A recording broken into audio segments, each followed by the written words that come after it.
Water scarcity it's an interesting thing to talk about in Scotland because we kind of expect it to be wet. But what has happened over the last 30 years is there's a definite trend to the climate, the weather getting drier. And one of the things that comes on from that is the fact that it's a new term which has come into the conversation, which is water scarcity. And water scarcity basically means that the water in the catchment isn't enough there to provide the needs and services of both the environment but also the businesses and the communities that rely on it. So here in the Cairngorms National Park, we're here right on the banks of the River Spey, and the River Spey is the heart of one of the areas of the Cairngorms National Park, Bannock and Strathspey. It runs from the headwaters in the Monolith Mountains right the way down through Granton, Aviemore, Craigellachie, right the way through to pours off into the Moray First. And the thing with that is there's lots of businesses in there, not just the distilleries that the Spey is famous for, but agriculture and tourism, and all of them rely on having a healthy supply of clean, quality water. With water scarcity, we are seeing now what we're seeing as drought conditions come in every 1 to 3 years. So it's not a case of 1 in 20 years like it used to be. Now it's a case of every 1 to 3 years we're getting drought conditions, which means the water levels in not just the main stem of the river, but the tributaries and the smaller watercourses that feed into the Spey are getting to a point that it's not viable for those ecology actions and the interactions inside the water to take place. So what needs to happen is we need to, as SEPA, the regulator, work with industry and work with land managers and owners to basically make sure that the water that's getting abstracted for their purposes is not going to harm the environment. So water scarcity, when it comes down to it, is SEPA's got a role to basically promote sustainable water use, which is what most businesses are doing anyway. But when it comes to that water scarcity moment, if the river gets to a low level for more than 30 days, that's when water scarcity can kick in, and that's when we need to do some work on it. This year, 2025, it's seen quite an early start to the water scarcity season.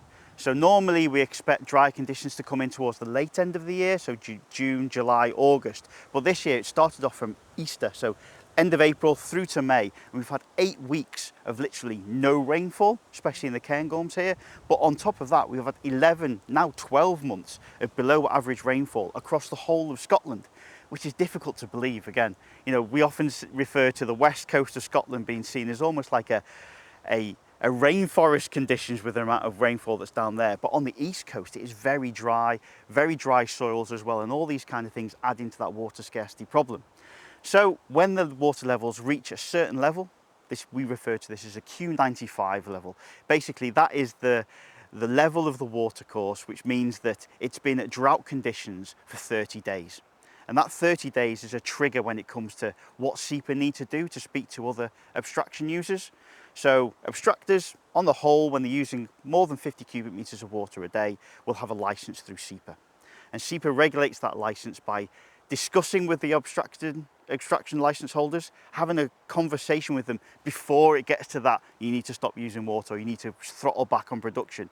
We have a contact with them well before that, make sure they're aware of their responsibilities within the licence and talk to them about how we're going to work through this difficult period, because water is essential for their businesses, but it's also essential for life and ecology within the water environment. So we've got a constant feed of information which is available to them on the SEPA's website. Just look for water scarcity on the SEPA website, and in there's lots of tools and advice, information to make abstraction licence holders aware of the situation.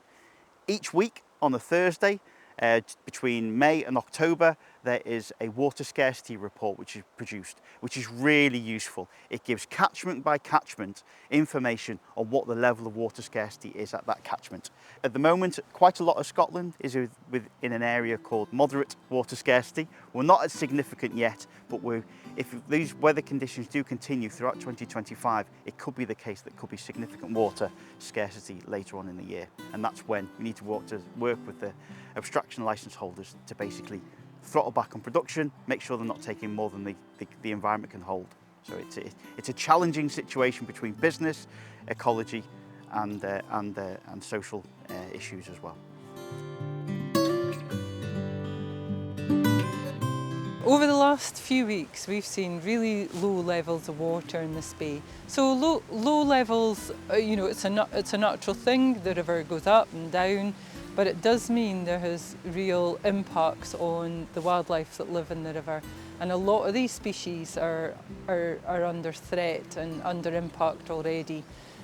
So what happens is, with a low flow, the water gets concentrated through the middle of the river. You start seeing large areas of the riverbank and the edges of the river getting exposed. And why that's important is lots of the insects, your mayflies, your stoneflies, your water beetles, they all live in that edge habitat. It's really important habitat for them. So when that dries out, they've nowhere to go. Impact on fish, which feed on those species, impacts on birds. So you've got that kind of knock-on impact to all the different wildlife in the river. Also, when you're getting water that's concentrated, it's heating up. So you start seeing thermal stress, especially in species like our salmon. Salmon's classified as endangered now, and we've got to do everything we can to try and maintain a healthy population in the river before they go out to sea. So if you're having hot water, fish are struggling to get oxygen, there's less oxygen in the water, fish are struggling, they're more susceptible to things like fungus. So we're seeing a rise in fungus in the fish. Just last week I was out in the river and I could see fish with fungus around their mouth. You know, they're going to eventually die of that. We're seeing a rise in incidents of that in the rivers. So you've got that thermal stress, you've got low flow too. So lots of our species, I mean, the Spey is known for its, invertebrates and its fish. And all of those species rely on having clean, oxygenated water, which is flowing. But what we're getting are pools of water. You're also getting some of those pools getting isolated and fish getting stranded, invertebrates getting stranded in the sides and dying. The other thing is, when you've got low flow and you've got any nutrients coming in, we've got lots of distilleries, we've got sewage outlets, we've got runoff, all going into the river, but all that depends on having a certain amount of flow that will dilute down the nutrients. So without that, we're not getting the dilution, so you're getting a decrease in water quality. And what that means is you're getting more things like lots more algal blooms, you're getting algae growing, and then we could see like around the rocks here that there's quite a lot of, some of them look white, and that is dead algae. So the algae will just float down and be on the surface of the sediments. And then it's when that algae dies off, you're getting lots of oxygen used up, and it will lower the oxygen concentrations in the river even more. To try and tackle climate change and build resilience within the catchment, we're looking at smoothing the flow. So we're looking at reducing the impacts of high flows, but also the impacts of low flows. And to do that, we really need to take a catchment approach. And we're really lucky in the Cairngorms National Park that we've got the Dee Catchment Partnership, we've got the River Dee Trust and the Dee District Salmon Fishery Board, the Spey Catchment Initiative, and the River South Esk Catchment Partnership. So all these people are working together to try and come up with the best solutions to build climate change resilience. So here in the Spey, for example, we're looking at peatland restoration. The National Park have our own peatland team. It's starting high up in the catchment, so looking at blocking drains, rebuilding our peatland ecosystem to be able to act as that upland sponge to store water and let it filter out slowly.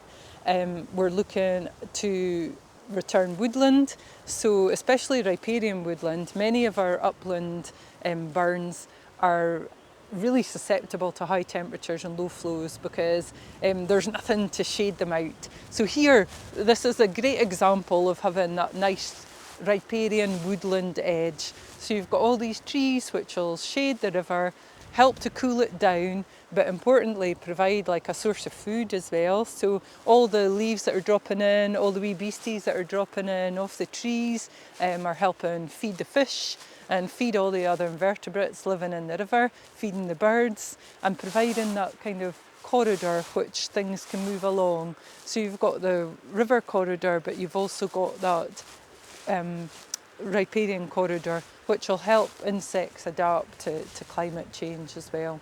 But it's not just looking at the banks too. The Spey Catchment Initiative, for example, are doing a fantastic job of doing in the river works too. So from things like putting in large woody structures, which will help create deep pools, and that in times of low flows, having those kind of deep pool areas act as real refuges for fish and for invertebrates to live and escape things like predators, but also get away from the worst of the heat stress as well. The other thing is there are the impacts on our wetlands. So if you've got low flow in the river, all the land connected to is also drying out. So what you need to have is like a healthy network of wetland systems alongside your river, so that species can move between and have that safety net really. So reconnecting rivers to floodplains where possible is a great thing, and there's some really good examples where in high water, water is allowed to spill out onto floodplain and create wetlands that can provide water for cattle, that can provide water for different species using that river corridor as well. In the D catchment, the River D Trust are taking forward a programme of looking at opportunity mapping with the whole catchment, so where they can deliver river restoration to bring the double benefit of reducing high flows but also buffering against low water. So I think by looking at it catchment wide, they can really target that priority areas.